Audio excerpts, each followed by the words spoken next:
Tim nasional Bahrain mengalami serangkaian kesialan setelah salah satu pemainnya terlibat dalam aksi diving di pertengahan babak kedua saat berhadapan dengan tim nasional Cina.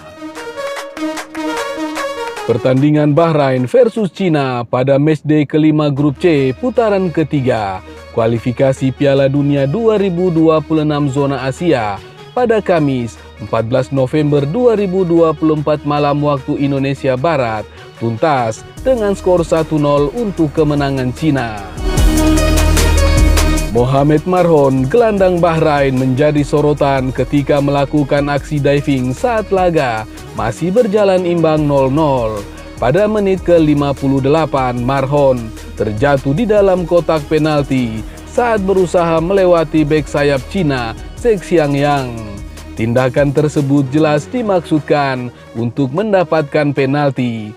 Namun wasit Adam Makde dari Yordania tidak terpengaruh. Wasit pun memutuskan bahwa Marhon melakukan diving dan memberikan peringatan tanpa menjatuhkan kartu kuning meskipun ada protes dari pemain Cina.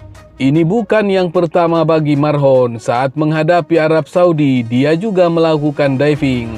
Namun anehnya Marhon tak diberi sanksi kartu kuning oleh wasit. Padahal jelas-jelas Marhon melakukan diving di kotak penalti. Diketahui diving merupakan pelanggaran yang tidak sportif dan dapat dikenakan sanksi kartu kuning oleh wasit. Terlebih aksi Marhon dilakukan untuk mencari keuntungan penalti. Sementara itu, kesialan Bahrain tidak berhenti di situ. Mereka juga harus menghadapi kenyataan pahit ketika gol yang dicetak oleh Ali Haram pada menit ke-87 dianulir oleh VAR.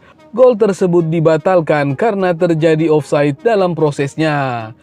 Setelah momen gol dianulir, Bahrain justru kebobolan pada menit ke-90+1. Zhang Yuning berhasil mencetak gol bagi Cina setelah menerima umpan silang dari Wang Haijian. Lebih tragis bagi Bahrain, pada menit ke-90+9, mereka harus bermain dengan 10 pemain setelah Walid Al-Hayam mendapat kartu merah akibat pelanggaran keras terhadap Wang Ziming. Akibat hasil ini, Bahrain kini terjun ke posisi kelima klasmen.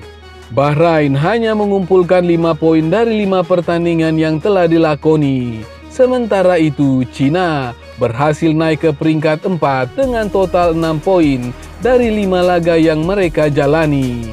Berikutnya, Bahrain akan menghadapi Australia di matchday ke-6, di mana mereka akan bertindak sebagai tuan rumah di Stadion Nasional Bahrain.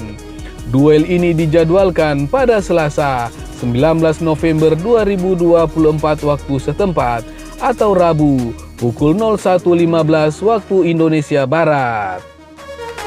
Sementara itu, kontroversi terjadi saat tim nasional Australia versus Arab Saudi berakhir imbang pada lanjutan grup C kualifikasi Piala Dunia 2026 di Stadion Melbourne Rectangular pada Kamis 14 November. Laga Australia melawan Arab Saudi berakhir imbang tanpa gol. Pertandingan berjalan cukup seru dengan Australia lebih banyak mendapatkan peluang emas. Di babak pertama, Arab Saudi memiliki penguasaan bola lebih banyak. Namun Australia punya peluang lebih banyak. Tuan rumah memiliki 5 tembakan ke gawang Arab Saudi, meski hanya 1 yang shot on target. Di babak kedua, Australia meningkatkan tempo permainan. Tapi, tim asuhan Tony Popovic itu lagi-lagi kesulitan melakukan penyelesaian akhir yang apik. Arab Saudi kemudian bangkit di 10 menit akhir pertandingan. Kontroversi terjadi saat injury time babak kedua berjalan 3 menit.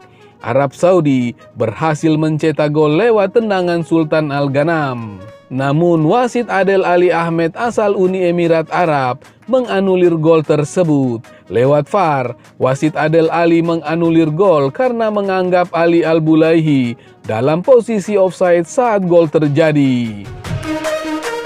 Bola hasil tendangan Sultan sebenarnya tidak mengenai Ali Al-Bulaihi saat proses gol terjadi, tapi pergerakan Ali Al-Bulaihi saat bola melewati antara kedua kakinya dianggap wasit sebagai offside. Protes para pemain Arab Saudi tidak membuat wasit Adel Ali mengubah keputusannya. Skor imbang tanpa gol pun bertahan hingga laga Australia versus Arab Saudi berakhir. Hasil imbang ini cukup menguntungkan tim nasional Indonesia. Pasalnya, dengan begitu torehan poin Australia dan Arab Saudi tidak begitu menjauh dari timnas Indonesia. Australia masih berada di posisi kedua klasmen grup C, kualifikasi Piala Dunia 2026 dengan 6 poin. Disusul Arab Saudi di posisi ketiga juga dengan 6 poin. Sementara itu, timnas Indonesia tengah bersiap menghadapi Jepang dalam laga lanjutan kualifikasi Piala Dunia 2026 yang akan digelar pada Jumat 15 November malam di Stadion Utama Gelora Bung Karno. Laga ini tidak hanya krusial untuk meraih poin, tetapi juga dapat menentukan nasib perjalanan Indonesia dalam kualifikasi tersebut. Peluang Indonesia untuk memperbaiki posisi di klasmen akan meningkat secara signifikan jika mampu mengalahkan tim unggulan Jepang. Saat ini, Indonesia berada di peringkat ke-6 grup C dengan memiliki 3 poin. Sementara itu Jepang yang tampil dominan memimpin klasmen dengan perolehan 10 poin. Jika menang, tim Garuda bisa naik ke peringkat 4 dengan perolehan 6 poin, menggeser Cina yang menang 1-0 atas Bahrain. Saat ini Cina menduduki posisi 4 dengan 6 poin, sementara Bahrain di urutan kelima dengan 5 angka. Secara matematis, Indonesia masih memiliki peluang untuk lolos, terutama jika berhasil mengamankan kemenangan di laga-laga sisa. Namun, skenario ini tidak hanya bergantung pada performa Indonesia saja, melainkan juga hasil dari pertandingan lain dalam grup pada laga-laga tersisa yang masih berlangsung hingga tahun depan. Jika beberapa tim pesaing mengalami kekalahan atau seri, kesempatan Indonesia untuk melaju semakin terbuka lebar.